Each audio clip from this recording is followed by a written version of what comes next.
हाँ जी guys, good note mathematics में आपका स्वागत है। और आज जो हमारा टीईटी पीईटी मैथमेटिक्स के मास्टर कैडर का जो हमारा टॉपिक है वो है number theory. Third part upload हो रहा है और आज हम करेंगे कॉन्ग्रेंस मॉडलो और लीनियर कॉन्ग्रेंस। ठीक है जी, आज हमने ये वाला टॉपिक अब करना है। ठीक है, तो अब आइए इसे करते हैं अब हम स्टार्ट। ठीक है जी, ये हमारा यूट्यूब चैनल है। हमारी ये क्लासेस है 11th 12th टीईटी पीईटी और कॉम्पिटिटिव एग्ज़ाम की क्लासेस चलती हैं, तो आप इन्हें भी ज़रूर चेकआउट कर सकते हैं। और हम शॉर्ट्स होते हैं जिसके अंदर मोस्ट इंफॉर्मेटिव वीडियोस भी हम अपलोड करते हैं, तो आप उन्हें भी चेकआउट कर लीजिएगा। तो अब देखते हैं हम अब congruence modulo N.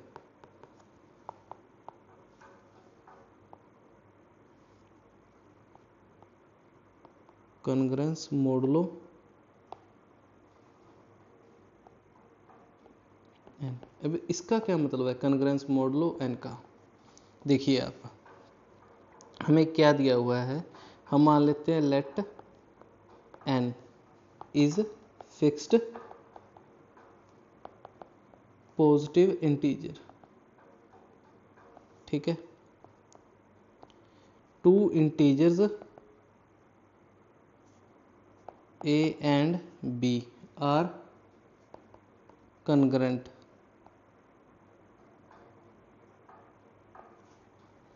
modulo n if n divides a minus b। देखो congruent modulo n सिर्फ यही है।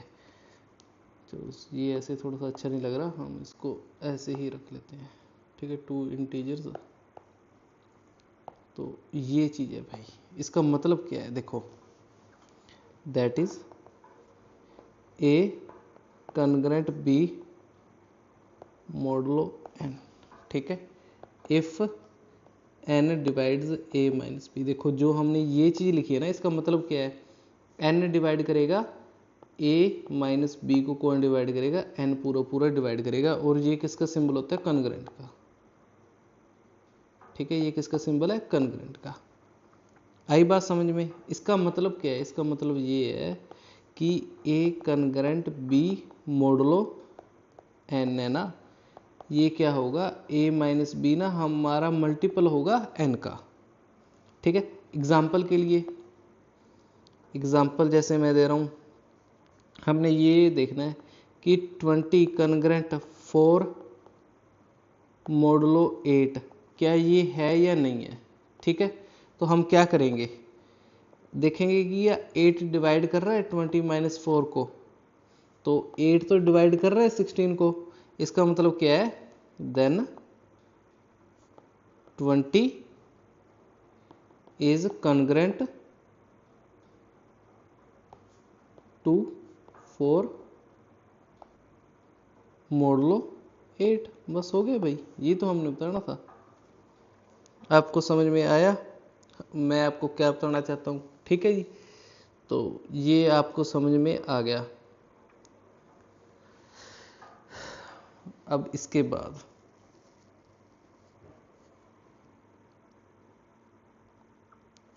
अब आप थोड़ा सा ध्यान दीजिए, जैसे नोट करने वाली बातें हैं। पहला, ए कॉन्ग्रुएंट होगा ही ए मोडलो एन। ठीक है, second, if a congruent to b modulo n. ठीक है, देन बी भी तो कॉन्ग्रुएंट होगा ए मोडलो एन। एग्जाम्पल के लिए जैसे मैं आपको बता दूं, हमने यही देखा था कि ये 20 माइनस 4, अगर मैं यहाँ पे क्या करूँ, 4 कॉन्ग्रुएंट टू 20 मोडलो 8 लिख दूँ, तो इसका मतलब तो यही है ना कि 8 डिवाइड करेगा 4 माइनस 20, 8 डिवाइड करेगा माइनस 16 को। माइनस से क्या फ़र्क पड़ता है, डिवाइड करना जरूरी है, तो डिवाइड तो कर ही देगा, तो ये भी हो जाएगा। Third, if a congruent to b modulo n and b congruent to c modulo B congruent to C modulo N, ठीक है। Then A congruent to C modulo N. इसका क्या मतलब है, अगर ए कन्ग्रेंट कर रहा है बी मोडुलो एन और बी कन्ग्रेंट कर रहा है सी मोडुलो एन, तो ए और सी भी क्या होंगे, कन्ग्रेंट टू मोडुलो एन होंगे ही होंगे, ठीक है। तो फोर्थ हमारे पास कह रहा है कि if A is congruent to B modulo N, ठीक है, C congruent to D modulo N, then A plus C congruent to B plus D modulo N, और A C congruent to B D modulo N. ये सब चीजें इसके अंदर होंगी। जो फिफ्थ प्रॉपर्टी के अंदर क्या कह रहा है, if A congruent to B modulo N, then A C congruent to B C modulo N, ये भी होगा। सिक्स्थ क्या कह रहा है, if A congruent to B modulo N है, देन ए की power K congruent to B की पावर के मोडुलो एन होगा, ठीक है। ये सब प्रॉपर्टी इसके ऊपर सेटिस्फाई होंगी। तो अब हम करते हैं इसके आगे। देखो प्रूफ करने की इतनी ज़्यादा ज़रूरत नहीं होती। जैसे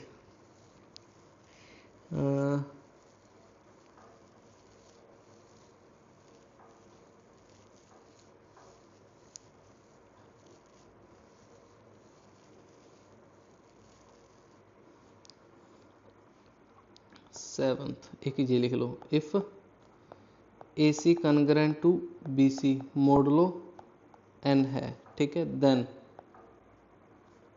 जो ए है ना वो कन्ग्रेंट होगा b modulo n by d c, ठीक है। जो ये डी है ना ये जी सी डी है, किसका, सी और एन का, ठीक है। ये जी सी डी है सी और एन का, ये बात याद रखनी है हमें। और इसके अंदर देखिए एट्थ प्रॉपर्टी क्या है, if A C congruent to B modulo N, then जो ये जी सी डी है ना किसका, ए और एन का, वो किसके बराबर होगा, जी सी डी बी और एन का। देखिए अगर मैं यहाँ पे निशान लगा के दिखाऊं, ए और एन का और बी और एन का जी सी डी क्या होगा, सेम ही होगा, ओके।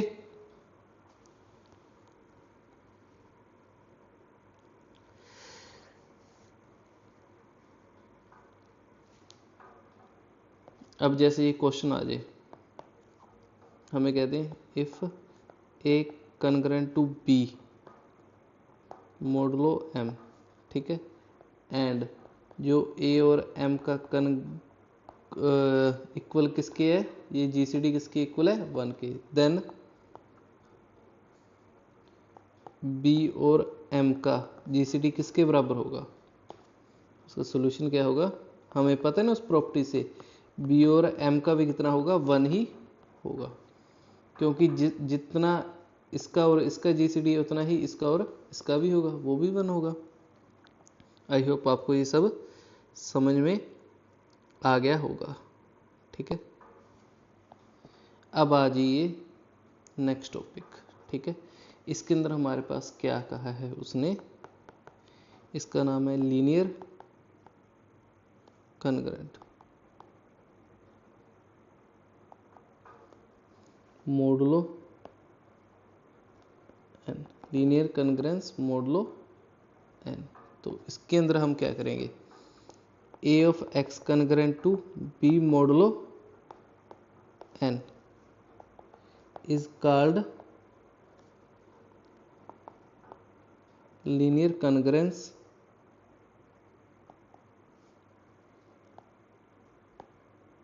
मोडुलो n, ठीक है। हम जहाँ पे ये x आ गया ना, इसको हम क्या कहते हैं, लीनियर कन्ग्रेंट मोडुलो n, ठीक है।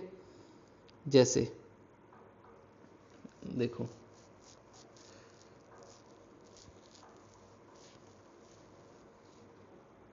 इसके अंदर आपने ना ये नोट करके रखना है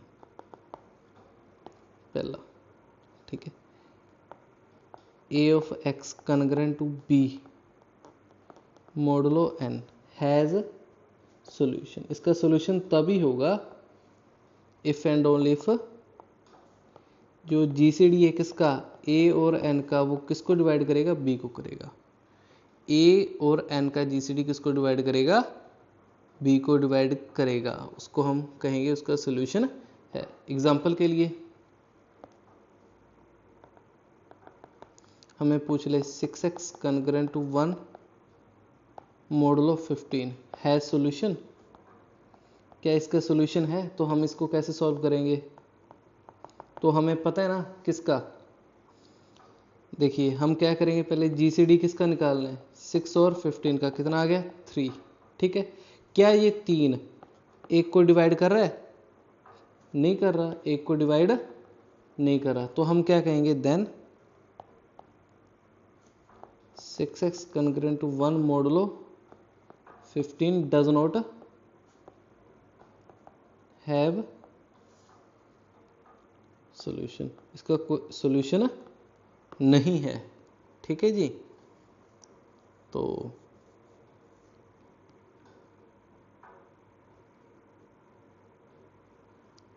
आपको ये बात समझ में आ गई होगी, ठीक है। अब आ जाओ अगला क्वेश्चन। अगर सॉल्यूशन हो तो उसको कैसे फाइंड आउट करेंगे? अगर सॉल्यूशन है तो उसको कैसे फाइंड आउट करेंगे? तो अब वो वहाँ पे आ जाओ, फाइंड सॉल्यूशन ऑफ किसका 5x कॉन्ग्रुएंट टू 1 मोडुलो 13। इसका निकालो भाई, हम कैसे निकालेंगे, ठीक है। इसका हमने क्या निकालना है, सॉल्यूशन।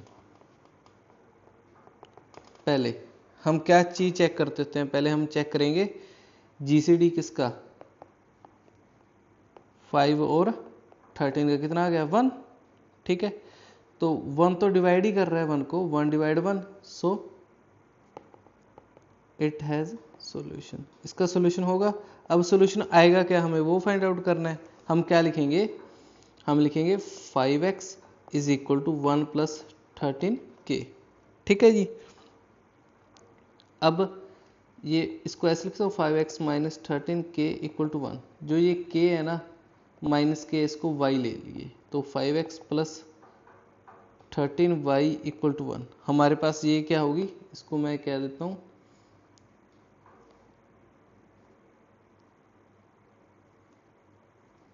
इक्वेशन फर्स्ट, ठीक है। तो अब इसके अंदर सबसे बड़ा कौन सा है 13, उसको मैंने बाहर रख लिया। यहाँ पे क्या लिख लिया 5 into 2 plus 3, 5 equal to 3 into 1 plus 1। आपको याद है ना हमने कैसे किया था, ये वाला 3 यहाँ पे, ये वाला 5 यहाँ पे। तो उसके बाद क्या हो जाएगा, ये हो जाएगा 3 इक्वल टू 2 इंटू 1 प्लस 1। यहाँ पे क्या आना था 2 आना था, क्योंकि तभी बनेगा ना हमारे पास 5। तो यहाँ पे क्या आना था 2। तो इसके बाद क्या बन गया ये 2 इक्वल टू 1 इंटू 2 प्लस 0। तो अब हम कहाँ से स्टार्ट करेंगे, इसके ऊपर वाले से। इसके ऊपर वाले से कैसे, यानी 1 इक्वल टू 3 माइनस 2 इंटू 1। अब 2 की वैल्यू अब हम यहाँ से निकालेंगे, वो क्या हो जाएगी 5 माइनस 3x। ये हो जाएगा 3 माइनस 5 माइनस 3 इंटू 1 इंटू 1। ये मेरे पास क्या हो जाएगी 3 इंटू 2 माइनस 5 इंटू 1। तो इसको क्या लिख दूंगा, अब उसके बाद किसकी वैल्यू आ जाएगी 3 की, उसके बाद किसकी वैल्यू आ गई 3। 3 की आप यहाँ से निकाल लो, तो वो पुट करो, तो मेरे पास क्या आ जाएगा, ये हो जाएगा 13 माइनस 5 इंटू 2 माइनस 5 इंटू 1। ये हो जाएगा हमारे पास, इस साइड 1 ही है ना, ये हो गया 13 इंटू 2 माइनस, यहाँ पे लिख दिया मैंने प्लस 5 इंटू 4, ठीक है। 2 इंटू 2 4 नहीं 5, और एक और भी बचा है, तो यहाँ पे क्या आ गया, यहाँ पे लिख दिया मैंने -5। किसी को कोई दिक्कत? तो इसका मतलब हमारे पास क्या आ गया, अगर मैं इसको कंपेयर करूँ ना, कंपेयर इट विद, यानी मेरे पास 1 equal to 13 into 2 equal to 13 equal to 2 plus 5 into -5, इसको सेकंड करो compare, compare 1 and 2, we get, हमें क्या मिलेगा इन दोनों को कंपेयर करके, x की वैल्यू -5, तो x को पॉजिटिव होना चाहिए, तो 13 में से 5 गए 8, ये तो हमारा रिक्वायर्ड सोल्यूशन है। ठीक है जी, तो ऐसे क्वेश्चन को हम इस हिसाब से करेंगे। आई होप आपको समझ आ गया होगा। ठीक है, अभी एक दो क्वेश्चन और करते हैं इसके। सेकंड क्वेश्चन देखिए, हमें कह दिया फाइंड सॉल्यूशन, किसका सॉल्यूशन फाइंड आउट करना है, ऑफ 3 कॉन्ग्रुएंट 1 मॉडुलो 20 का। इसका सॉल्यूशन क्या आएगा, यहाँ पे 3x इक्वल टू 1 मॉडुलो 20, इसको मैं क्या लिख सकता हूँ, 3x इक्वल टू 1 प्लस 20 के, यानी 3x माइनस 20 के इक्वल टू 1, तो k को मैंने क्या रख लिया -y, तो ये हो गया 3x plus 20y equal to 1।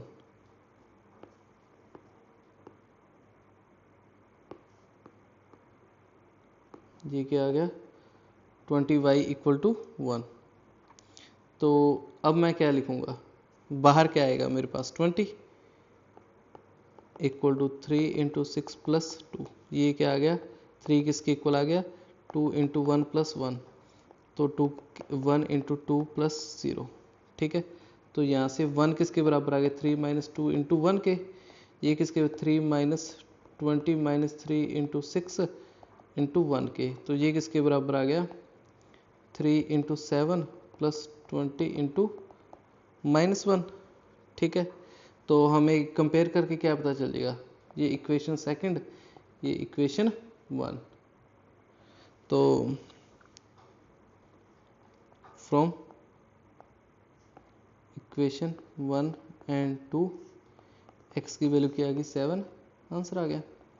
और देखिए एक थर्ड क्वेश्चन, हमें कह दिया फाइंड ऑल सॉल्यूशन ऑफ किसका 3x कॉन्ग्रुएंट टू 6 मॉडुलो 12। ठीक है, इसके सारे सॉल्यूशन फाइंड आउट करने हैं, तो इसका सॉल्यूशन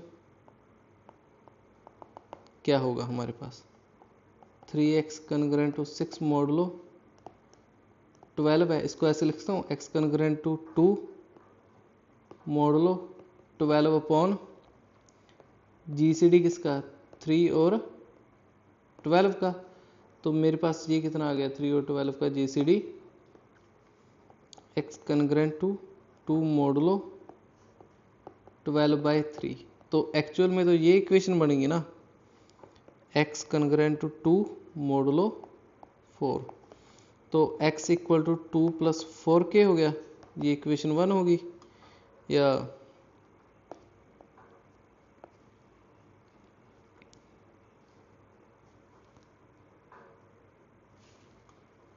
इसी के अंदर k की वैल्यू 0 पुट करना, x की वैल्यू कितनी आ गई 2, k की वैल्यू मैंने 1 पुट की, x कितनी आ गई 6। ठीक है, k की वैल्यू 2 पुट की, x कितना आ गया 10, तो ये तो हमारा सोल्यूशन है। ओके, तो हम इसके ऐसे सोल्यूशन भी फाइंड आउट कर सकते हैं। ठीक है जी,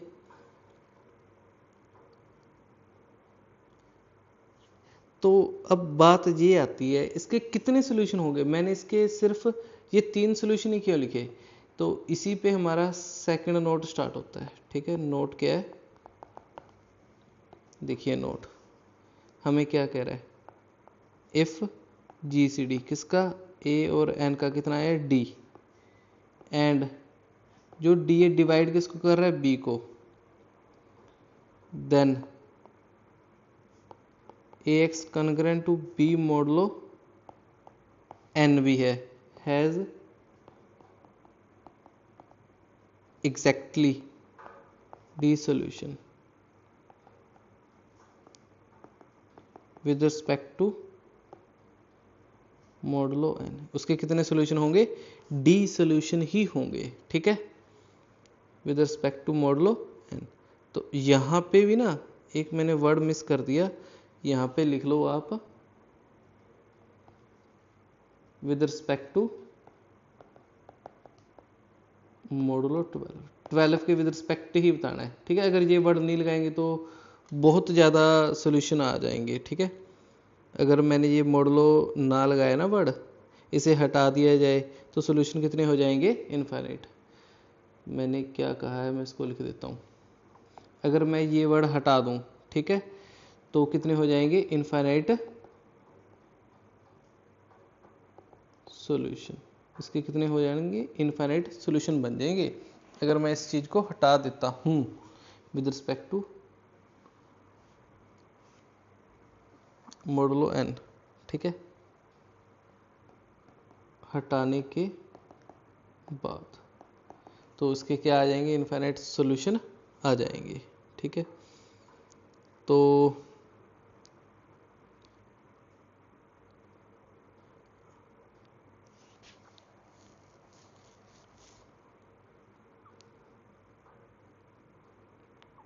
अब इसके अंदर हमें जैसे ये पूछ ले,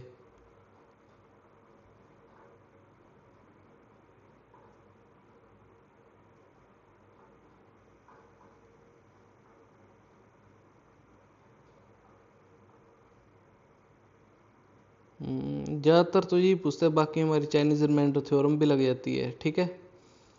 तो सॉल्यूशन भी ऐसे होने चाहिए ना जो लीनियरली इंडिपेंडेंट हो, ठीक है।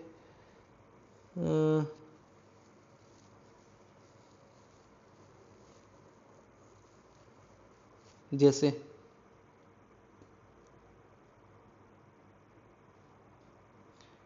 इसके कितने सॉल्यूशन होंगे, ठीक है।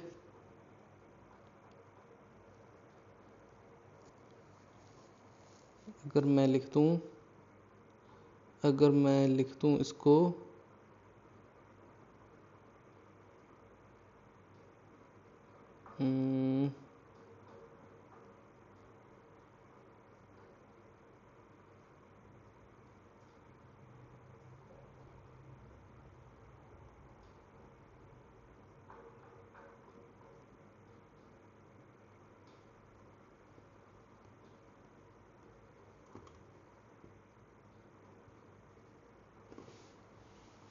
चलो ये क्वेश्चन है, ठीक है। आप क्वेश्चन देखना, और ये आपका होमवर्क भी है। A solution of 21x congruent to 35 modulo 28 is, इसका क्या होगा सॉल्यूशन? अपन पहले जैसे किए हुए हैं, तो इसके जैसे हमें ऑप्शन दे रखे हैं 0, 7, 6, 5। तो हमें पता है ना, अगर मैं GCD लूँगा किसका? 21 और 28 का, वो कितना आना है? 7, ठीक है। तो इसके कितना आंसर आ जाएगा? 7 ही इसका होगा, ठीक है। कितने नंबर ऑफ सॉल्यूशन आएंगे इसके? 7 नंबर ऑफ सॉल्यूशंस आएंगे। चलो ठीक है guys, thank you for watching and share and subscribe our YouTube channel. Thank you so much. Also you get a free PDF, ठीक है, in description. Please don't forget to download and share with your friends, and if you have any problem just text me. You can text me on my Telegram channel, or you just leave a message in comment. I will reply your questions. Thank you guys, thank you so much.